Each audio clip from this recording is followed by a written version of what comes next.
What's up, guys? We're back with another Bandai Tamashii Nations Gundam Robot Spirits review, taking a look at the Gundam GP01 Full Burner from Gundam 0083 Stardust Memory, one of my favorite Gundam shows, easily in my top 5, like without a doubt. So I'm really excited to take a look at this guy today. We've got it here in a slightly larger format box for the line. This isn't too uncommon, but this is still one of the larger size boxes. You've got a big shot of the GP01 as far as artwork goes on the front with a tiny little trapezoidal window.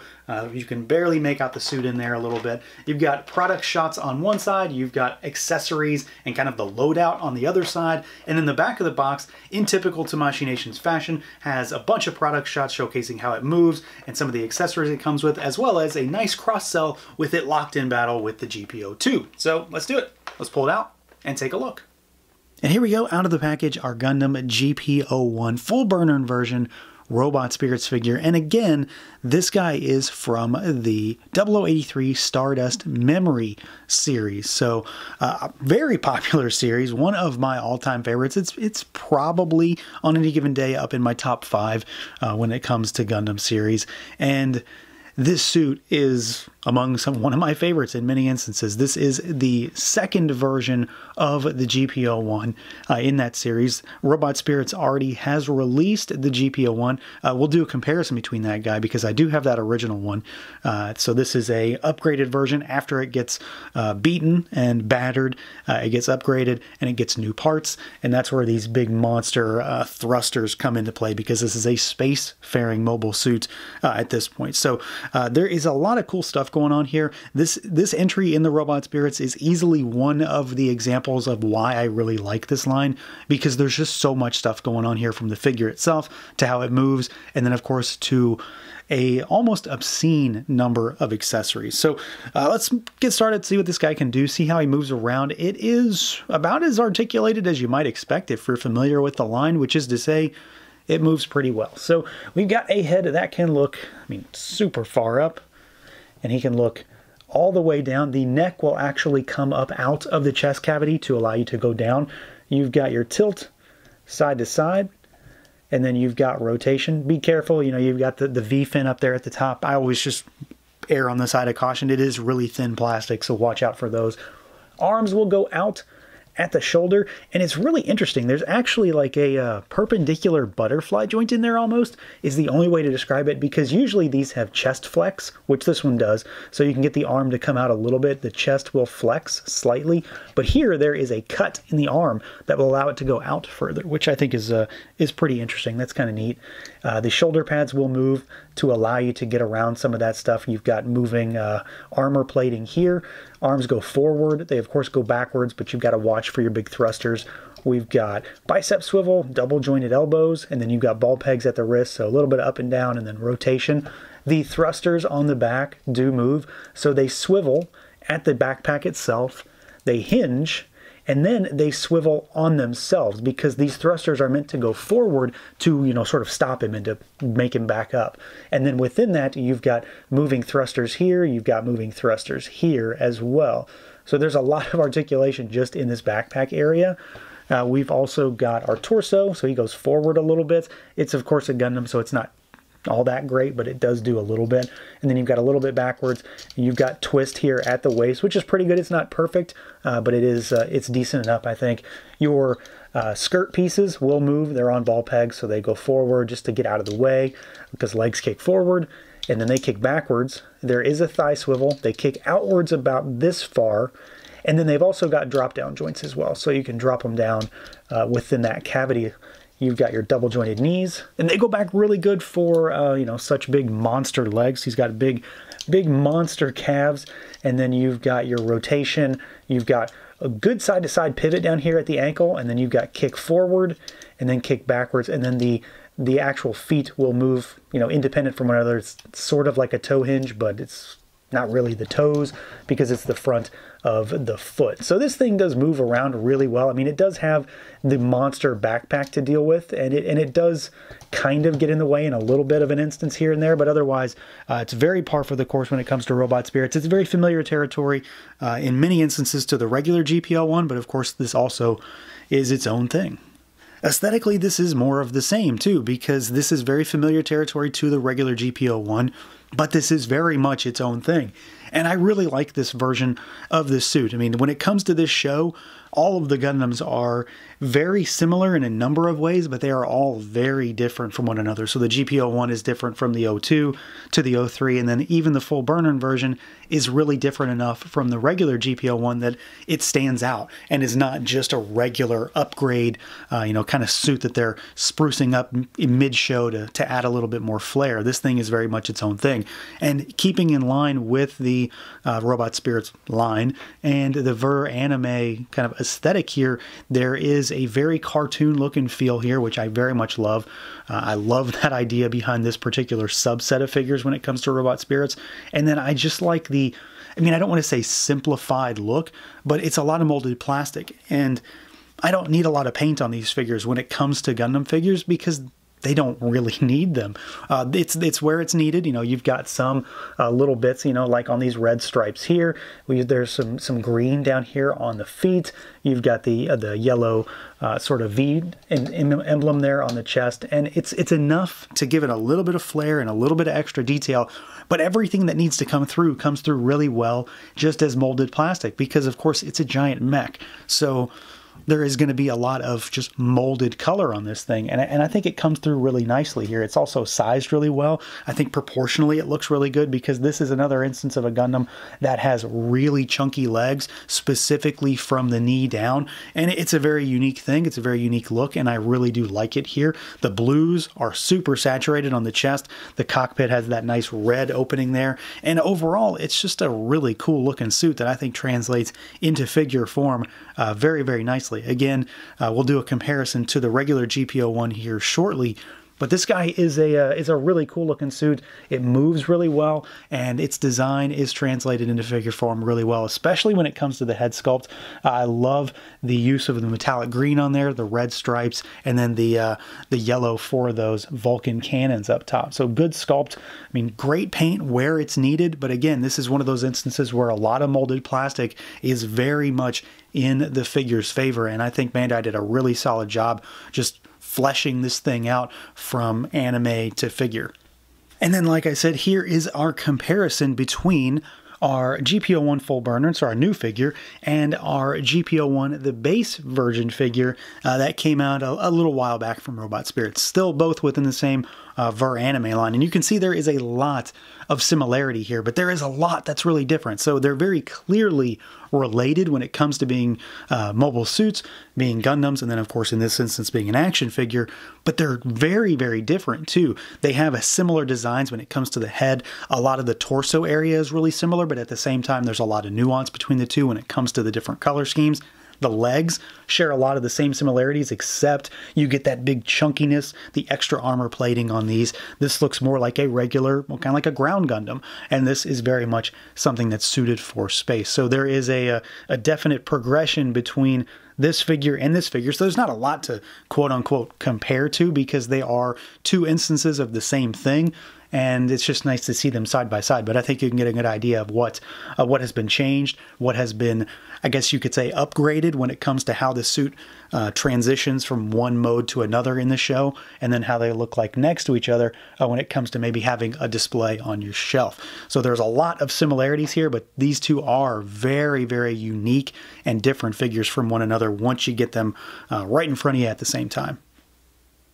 Now, as far as accessories goes, this thing is absolutely loaded. This is one of the areas where when you get this guy out of the box, it sort of seems a little daunting just what all is included here and how much stuff they've given you with this release. A lot of this is stuff that is seen with the regular GP01, but there is some new stuff. And I mean, again, there's just a lot in this box. There's a lot to take in, and you have a ton of options.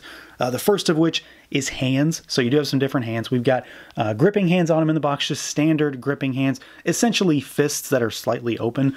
We've got 8 extra hands though. So you've got a set of trigger finger hands. You've got a set of beam saber holding hands. You've got a set of sort of style pose hands, if I can grip it correctly, style pose hands. And then you've got a set of sort of open palm cupping style hands almost. As far as weaponry goes, you've got essentially everything you really need with this guy, starting with the beam rifle.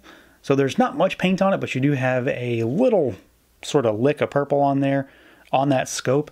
The scope is movable, and then the secondary handle is also movable. You've also got a removable magazine, and we do get some extra magazines as well. So you've got 2 of these guys. So 2 they're the exact same thing that come on the gun, but they go with the shield because the shield is, you know, I believe this is the same one that came with the regular GP01, which makes sense. So you've got the collapsible shield, but it's got these storage areas underneath the handle for those 2 extra magazines if you want to keep them on there. I tend to not because I just always worry that they're going to get lost, but you do have the option to store all of that magazine replacement parts on the figure. There are some swappable parts for the figure itself, starting with the antenna. So you've got the antenna that goes on the side of the head there. You can see it sticking up just behind the V-fin. You get 2 of those, and you do get an extra V-fin as well in case it breaks or if you lose one. So you've got some replacement parts right out of the box.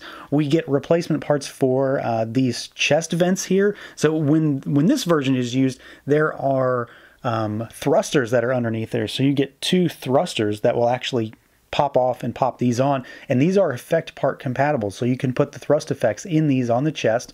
And then you've also got swappable parts for these shoulder thrusters here, so you can pop this inner piece out and you can replace it with this. This is not effect part compatible, so you've got these, and these kind of just stick out a little bit. It's one of those little details that you don't expect to be included in the box, but it's kind of cool to see that actually in there. And then you've got swappable beam saber hilts. So you've got the small ones that are in here because these sort of like sit inside the suit, and then they will eject out. So you do get the full beam saber hilts right here. So you get 2 of these, of course, and you of course get all of the various accoutrement that goes along with all of this stuff. So to go with the beam sabers, and you do get 2 of these, you get the actual beams.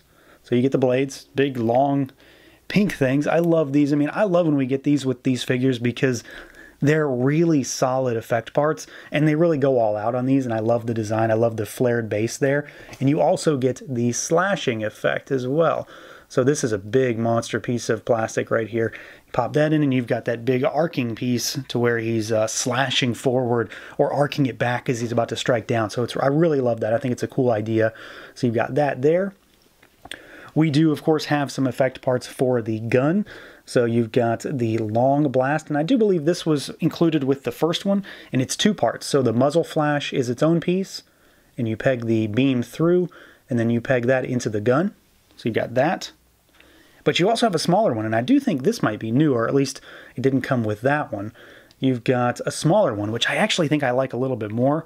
It's a little bit more compact, probably easier to display. Again, 2 different pieces, so you can pop that out, and it goes on there, and then you can peg that guy into the gun. So I do really like that. So you've got a lot of options when it comes to effect parts for the beam sabers and then for the gun in general. But this also has a kind of a weird accessory also. This thing right here, and it's kind of hard to use.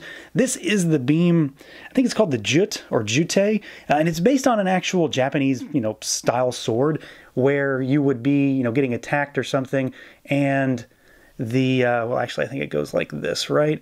So it goes like this, and you pop it in, and it's basically to catch an incoming beam saber when they don't have their beam saber out. So the beam saber gets stuck sort of in between these 2 beams, and then they can retaliate. So it was actually based on an actual sword that had this little catch to catch an incoming blade and then disarm somebody, used by police, I believe, historically speaking, in Japan. So it's really cool. I mean, it's a very unique and very different kind of effect part or accessory, but it is something that is specific to this suit, so I'm glad that they include it here.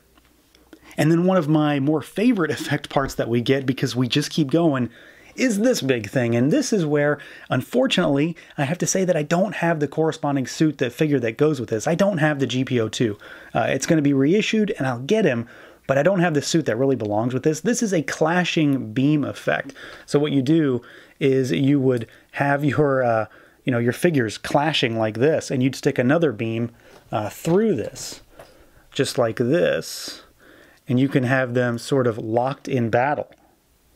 which is really cool. It's two pieces that peg together, but you can have them sort of, you know, clashing, and you see the effect of those two beams hitting each other. I love this thing. I think it's really cool. It's a very unique piece. It came with the GP01 regular suit, but they're giving it to you here as well.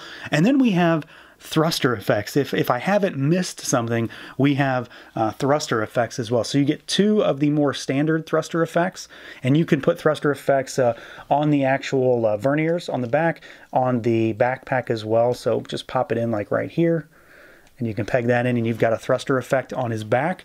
But you also get these, and these are really interesting. So they're actually multi-part. So you've got this piece here, and then you've got this conical piece right here, and then you've got this actual thrust back here, all of which is connected by a little peg on the inside. And you can use this guy kind of with the big verniers on it, because that's kind of what they're for. So they kind of go, you know, like this, or you can pop them on the back or something like that. So there's all sorts of ways that you can use that, but you do have a number of really large thruster effects. There's two full sets of these, and then there's two effect parts like this. So you get a full set of everything basically when it comes to this stuff. But this thing's really massive. It's a big old piece. And you can also take like this one off and peg it in on its own. It could go back here if you want, and it could just be a different kind of effect, not having this sort of initial blast. So I think I've covered it all. There's a good chance I maybe missed one thing, because honestly there's tons and tons of stuff in here. I know I've gone on probably way too long when it comes to accessories, but this guy is absolutely overloaded with options. Tons of different ways to display this figure. Honestly, the hardest thing about this thing is figuring out how you want to display him, because you're going to get him posed up and ready to go, and then you'll see a different effect part and wonder, well, what kind of cool display can I make with that? But as usual, I am always happy to get tons of options like this. So yeah, there is really nothing that I'm unhappy about with this figure. I think it's a fantastic release. I'm a huge fan of this line in general, though. Basically anything Ver Anime is right up my alley, especially when we go back to older Universal Century stuff, and this being one of my favorite shows certainly doesn't hurt. But I think the figure, of course, is incredibly well done. The sculpt is great. The paint, again, where applied, is really well done. Accessories are absolutely through the roof. Again, almost too many. It's kind of daunting to open this box and try to figure out what you want to do with this thing, because there are just a million and one options. I love seeing this thing alongside the regular GP01. I'm really looking forward to getting my reissue GP02 and then the inevitable GP03 when that comes out as well, just to get that whole set. I'm really happy with this guy. I think Bandai did a fantastic job with him, and another great, awesome entry in the Robot Spirits line. So that's going to do it for this look at the Robot Spirits Gundam GP01 Full Burner. Let me know what you guys think. Feel free to like, comment, subscribe, and share, and until next time.